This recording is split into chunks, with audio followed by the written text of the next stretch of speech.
The Indian Removal Act is essential when talking about U.S. history. It definitely impacted the country drastically in various ways. The Indian Removal Act became a law in 1830 and was signed by President Andrew Jackson.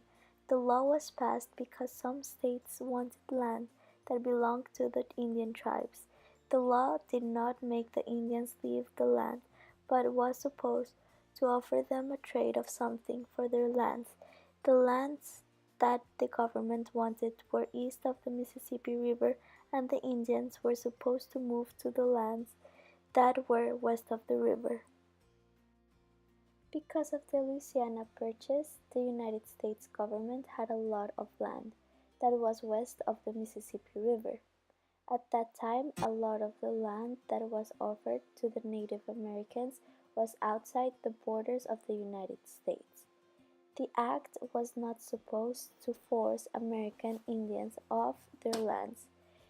They were supposed to be able to stay if they did not want to leave. Sometimes part of a tribe agreed to move and part did not. This happened with the Cherokee tribe. Some of the elders agreed to move, but the real tribal leadership did not. The Cherokees were eventually forced to move, and 4,000 of them died as on the way to the Oklahoma.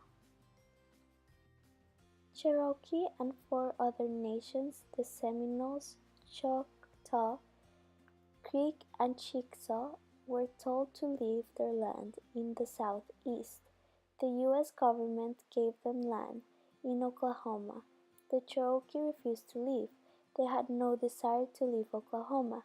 They wanted to live in their land of their ancestors, where they had always lived.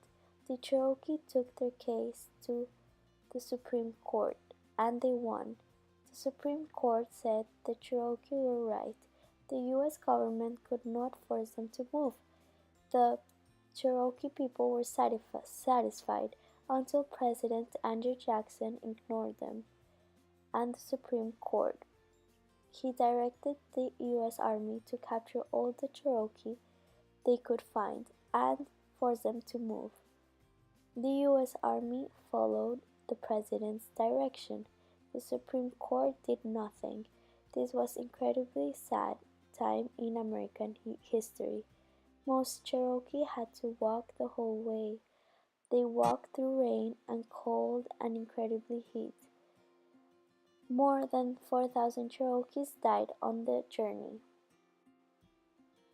As some of the tribes didn't agree to move and leave their territories, war broke between the U.S. government and Indian tribes. There was the Black Hawk War, the Second Creek War, and the Seminole Wars, which all caused great effects in the U.S. history. The Black Hawk War was a war between the Indians under command of Chief Black Hawk and the American settlers on the frontier 1832. It took place mostly in Illinois and Wisconsin. Several small battles were fought, including the Battle of Stillman's Run and the Battle of Bad Axe. During the war, dozens of Americans and hundreds of Indians were killed. Many more Americans died of cholera and other diseases than died in battle. After the war, the Sac, Fox, and Kickapoo Indians lost most of their land in Illinois and Wisconsin.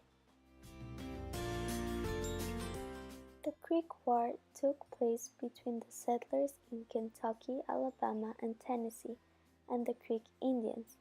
As white settlers invaded the ancestral lands of the Creeks took action, and in August of 1813, the Upper Creeks killed over 350 settlers in Alabama River.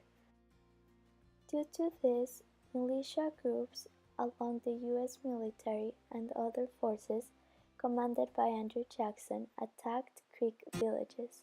On March 27, 1814, Jackson and his forces annihilated Creek resistance at Horseshoe Bend, Alabama, killing over 900 Creek warriors and capturing 500 women and children as prisoners.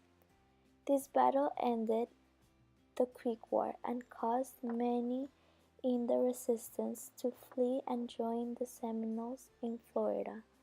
Some Creeks who remained loyal to Jackson were forced to sign the 1814 Treaty of Fort Jackson, which ceded 20 million acres of Creek territory in Georgia and Alabama to the U.S. government.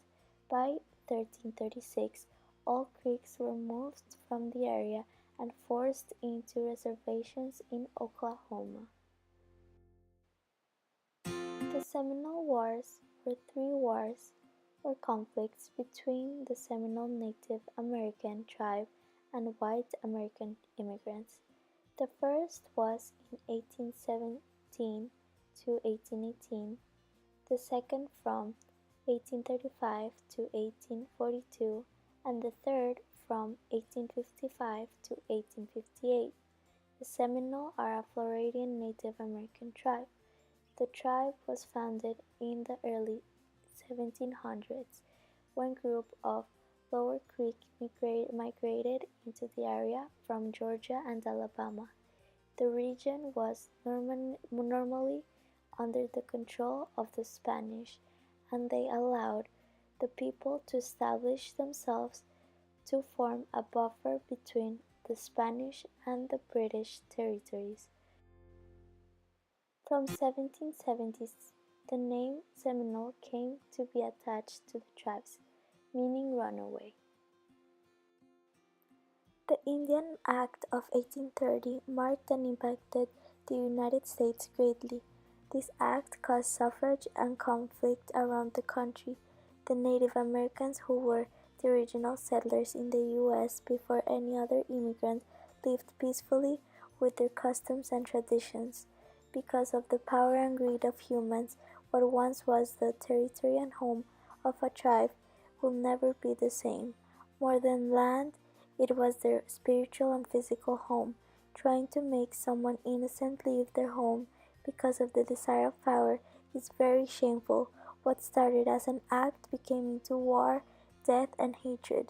Indian communities didn't have the essential elements to overcome the U.S. government or its military. They were in unfair disadvantage, which violates all their rights. The Indian Removal Act had a great impact on the country and still does because all of what it cost.